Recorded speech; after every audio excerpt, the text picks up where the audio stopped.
Aflatoxin is caused by a fungus named Aspergillus flavus that is found in the field naturally. It's there everywhere. It's there in the soil, it's there in the... It builds in the animal system and can be transmitted to humans with the far-reaching health implication. Aflatoxin exposure begins even in the intrauterine life when the baby is developing. It can lead to death if it is consumed in high doses over a short period of time. Governments must put in money, just as we have been putting in money in other emergencies.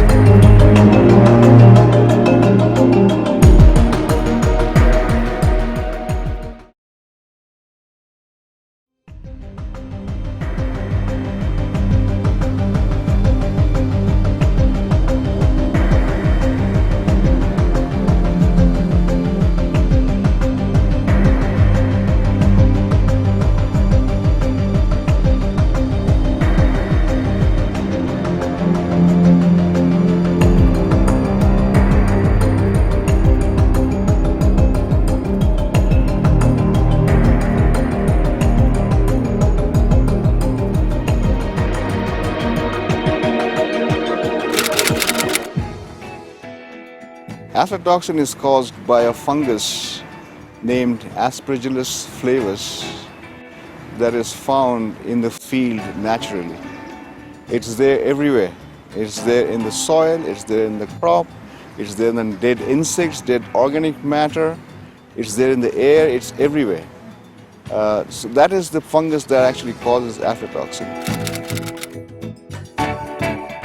Aflatoxin affects the health of our population, because once you consume it and it keeps building in your body system, it can lead to a number of health challenges, from the problems of liver and other dysfunctions in the body, and also it leads to stunting of young children, and stunting reduces the physical, mental and psychological development of children, and this is not good enough. Apart from the fact that it kills people, has a negative consequence on agriculture, on food security, because if you have your grains of maize, rice or any other commodity, or even animal feed, it would lower the production and productivity of those crops. Member states also suffer when their crops are infested with aflatoxin, because before you can export any agricultural commodity, it has to be aflatoxin free. There are various standards established by the Codex Alimentarius Commission on the levels of aflatoxin.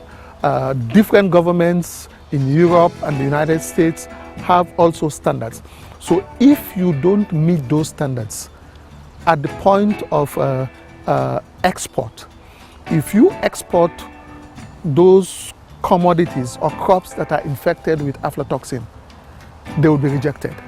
And that's a serious economic and financial loss on the part of the farmer, on the part of the exporter, and also on the part of our member states, because those goods will not be accepted in international trade, and you cannot generate foreign exchange for your country, which is very important for socio-economic development. So aflatoxin should be seen from a developmental perspective. It affects food security, it affects human health, it also affects trade, whether international, regional or even national trade. It results in the loss of millions of dollars of income for West Africa and even the continent. The ECOWAS Commission is the regional economic bloc for West Africa, and it implements the Comprehensive African Agriculture and Development Program, CAADP. And the CAADP has been domesticated in West Africa. We have what we call the ECOWAS Agricultural Policy, called ECOWAP. And from the ECOWAP, we have developed both regional and national agricultural investment plans for food and nutrition security. So we have plans at two levels, at the regional and at the national level. Now, as part of our mandate, as part of the ECOWAS agricultural policy and the various plans, the issue of food safety, food quality ranks very, very high. And it is in that vein that the ECOWAS Commission is intervening in the fight against aflatoxin. As a result, the ECOWAS Commission, as part of its agricultural policy, has put in place a mechanism to control the spread of aflatoxin in West Africa. And it is from that perspective that we have been partnering with a number of institutions, both at the regional, at the continental, and even at the level of the member states, to work together to control the menace of aflatoxin in West Africa.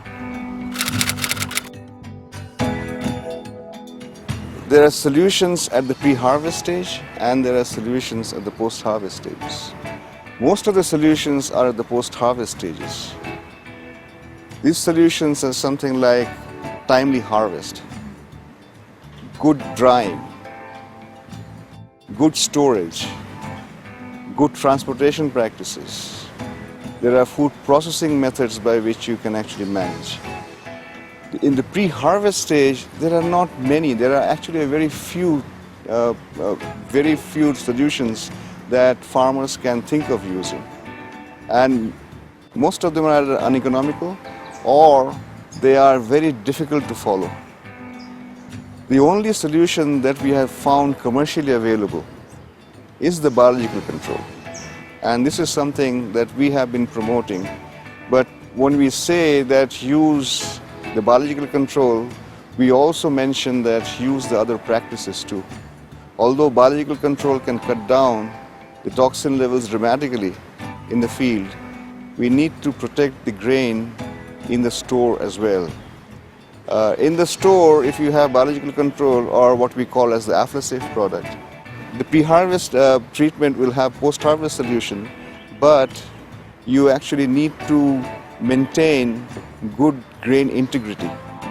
Aflasafe in West Africa, and I can say with all degree of certainty, is a big contribution to the advancement of food security in West Africa and the African region.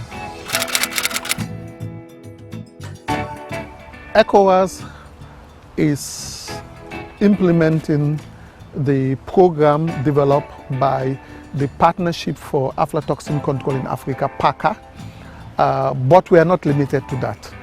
We have also, as a commission, signed a memorandum of understanding with the International Institute for Tropical Agriculture, IITA, based in Ibadan, Nigeria, to address a whole range of agricultural issues. And one of those issues is the issue of food quality. And to be more specific, is the issue of controlling aflatoxin with available technologies in the region. Apart from the memorandum of understanding that we have with IITA, we also, as a commission, do a lot of advocacy, with our governments, with the leaders of our countries, with decision makers and policy makers, to constantly remind them that aflatoxin is a reality. And the consequences of aflatoxin on the West African population are very grave. The ECOWAS Commission, with the support of the Partnership for Aflatoxin Control in Africa and the African Union, PACA, we have developed for West Africa an ECOWAS aflatoxin action plan. This aflatoxin action plan for the West African region is a holistic plan in which we are looking at all aspects of the problems of aflatoxin, from the agricultural and food security perspective, from the health and human development perspective, from the trade and economic perspective. So we have got this plan, It has been developed, it has been validated and even approved by the authorities of ECOWAS, the political authorities, our ministers, our heads of state. And we have started the process of operationalizing the plan with the support of PACA and other development partners. Our advice would be for these governments and for our member states in the ECOWAS region to treat aflatoxin as a serious developmental issue. It transcends agriculture. It's also a health challenge. It's also a trade challenge, you know. So it's for us at the level of the ECOWAS Commission, we see aflatoxin infestation in the region as a developmental challenge. So our governments, our member states, public, private sector, civil society organizations should all come together to join hands to address the challenges of aflatoxin. And this calls for investments.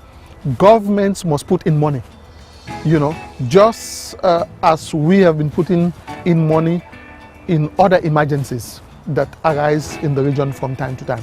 Governments must invest in reducing the negative consequence, the effects of aflatoxin on our livelihood systems, on our populations, and on our economy. So it calls for investment. That is very, very critical.